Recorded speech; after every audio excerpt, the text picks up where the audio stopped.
सरकार बहुत ऋण यहाँ ऋणग्रस्त सरकार ऋण खाई ऋण करी घीओ खाइबा व्यवस्था करुँच 91,000 कोटी 18 मास भितर ए सरकार ऋण कलानी। अलगा कथा आयुष डाक्तर तांकर जदि तांकर कोहेरेंट मतरे डिजर्व करुँच जदि तांको विषय किसी चिंता कले सी अलगा कथा किंतु ए सरकार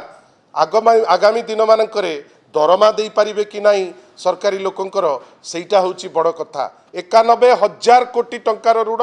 18 मास रे आ आश्चर्य हो जिबे 38 भाग से होची बाहर लोन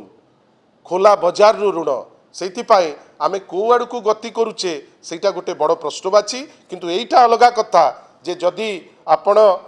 को गोटे व्यक्ति विशेष बा व्यक्ति समूह पाई किसी निष्पत्ति नहीं सीटा अलगा कथा किंतु सरकार आर्थिक अवस्था एते भल नहीं खाली डिंडिम पिटुचंती जे आमे एया करदेबु सेया करदेबु सेया करदेबु याडे कोनोसी जगार ना तलमुंडरे खर्च हो पारुची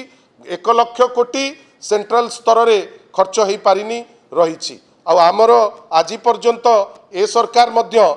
आमर डबल इंजिन सरकार ओडिशा रे मात्र 40 भाग तार जो बजेट रो खर्च से करि पारिछि बाकी खर्च करि पारि नाही। आ अनेक एमती प्रोजेक्ट्स अच्छी जोटा सेंट्रली फंडेड हवा कथा सेंट्रल ताकू फंड करू नाही जोथि पाई वर्तमान राज्य सरकार डबल इंजिन टा अच्छी बेली जतैबा पाई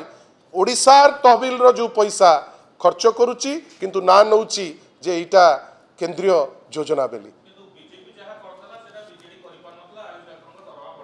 चलिबो बहुत जिनस बीजेडी करची जोटा हो पार नथला गोटे बात्या विध्वस्त ओडिशारू आज जदि ओडिशा गोटे सारा विश्व दरबार रे आज जदि डिजास्टर कंट्रोल रे मास्टरी हासिल करिछि धन्यवाद देवे नवीन पट्टनायक को गोटे दरमा देउ नथिबा देई पारु नथिबा सरकार रु जदि आर्थिक स्वच्छलता रे सारा भारत रे 1 नंबर हो पारला ताहले हो पारिबो। एई जो नुआ सरकार डबल इंजिन अच्छी आमे आशा करिबा किछि जिंस सेमाने करिवे आपण माने हमर बंधु आपण बुझी थांतु governance is a continuous process आमे किछि करिचु बहुत जिंस हेइची आगामी दिन रे जेहेतु आपण मने रखि थांतु जेहेतु धन्यवाद नवीन बाबू को धन्यवाद 5T रो प्रोसीजर को जे आमे आर्थिक अवस्था एमिति स्तर रे रखिथिलु जोथि पाई आज ये सरकार दरमा दे पारुची जदि किछि चिंता भी करि पारुची धन्यवाद नवीन पट्टनायक धन्यवाद 5T रो प्रोसीजर।